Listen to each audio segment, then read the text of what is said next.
You ever get a piece of mail that just ruins your whole week? I'm not talking about a bill or even jury duty. I'm talking about an official-looking envelope with a fancy embossed logo that contains a single soul-crushing sentence about your bird feeder. Yeah, my bird feeder. So get this. My wife, Sarah, and I had just bought our first house. We were over the moon. Picket fence, two-car garage, a little patch of green to call our own. The whole American dream, right? We spent the first weekend painting, unpacking, and just basking in that new home smell. On Sunday, as a final touch, I hung the bird feeder my grandfather had made for us as a housewarming gift. It was this beautiful little cedar thing, a miniature cabin. I filled it with seeds, hung it from the big oak in our front yard, and felt a real sense of peace. That peace lasted exactly 48 hours. On Tuesday, the letter arrived. "Dear Mr. Henderson," it began, "it has come to the attention of the Oak Meadow Farms Homeowners Association that an unapproved avian feeding station has been installed on your property."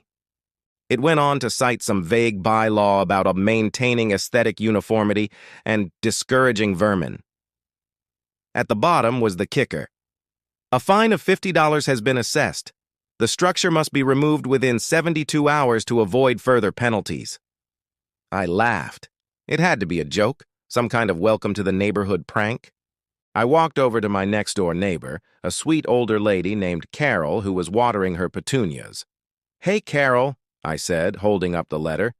"You guys have a real sense of humor around here." She squinted at the paper, and her smile just evaporated. "Oh, honey," she said, her voice dropping to a whisper. "That's no joke. That's Brenda." Brenda, as it turned out, was the HOA president. She lived 3 doors down in a house that looked like it was perpetually staged for a magazine photo shoot. Her lawn had diagonal stripes. Her mailbox was polished. She was, according to Carol, the undisputed queen of petty tyranny. Carol told me about the time Brenda measured a neighbor's flagpole because she thought it was 2 inches too tall. It was. And the great wind chime war of 2023, which ended with 3 families getting fined into silence. "She sees that bird feeder as a gateway drug," Carol warned. "Today it's feeding chickadees. Tomorrow you're painting your house neon green and parking an RV on the lawn." I was floored. This wasn't about aesthetics. This was a power trip. And that bird feeder meant something to me. My grandfather had passed away a few months earlier, and it was one of the last things he'd built with his own hands. I wasn't taking it down. So I didn't. The 72 hours came and went. A second letter arrived. The fine was now $150. This one was signed, "With gravest concern, Brenda Maxwell, HOA President." I started seeing her more often. Sometimes she'd be driving by, real slow, her eyes locked on the bird feeder. One time I caught her standing on the sidewalk, pretending to be on her phone but very obviously taking pictures of my yard. The final straw was the notice for a special hearing.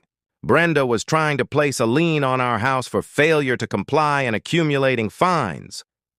A lien. Over a bird feeder. The night of the meeting, the community clubhouse was packed. It felt less like an HOA meeting and more like a public execution. My execution.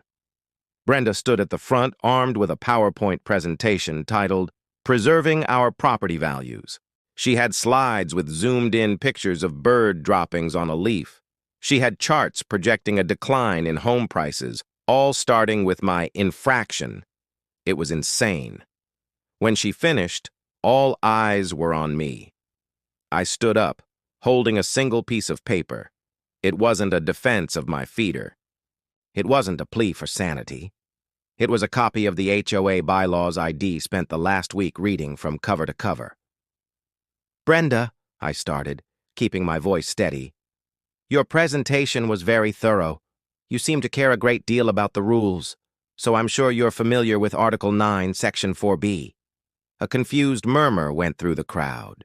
Brenda's smug smile faltered. "It states," I continued, that no permanent or semi-permanent structures, including but not limited to sheds, gazebos, or satellite dishes, may be erected in a front-facing yard. My bird feeder is hardly a structure, Brenda scoffed. It's a nuisance. I agree, I said. It's not a structure. But you know what is? That brand new 10-foot-tall marble-columned gazebo you had installed in your front yard last month? You could have heard a pin drop. Every head in that room swiveled to look at Brenda. Her face went from pale to fire engine red in about 2 seconds. She had been so focused on everyone else's tiny violations that she completely ignored her own massive one. Long story short, the board voted to dismiss the fines against me immediately.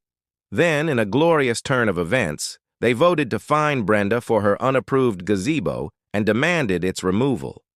The next morning, my little bird feeder was swarmed with cheerful sparrows and finches, and 3 doors down, a crew was already dismantling a very expensive, very illegal marble gazebo, piece by humiliating piece. Turns out sometimes the best way to fight a bully is with their own rule book.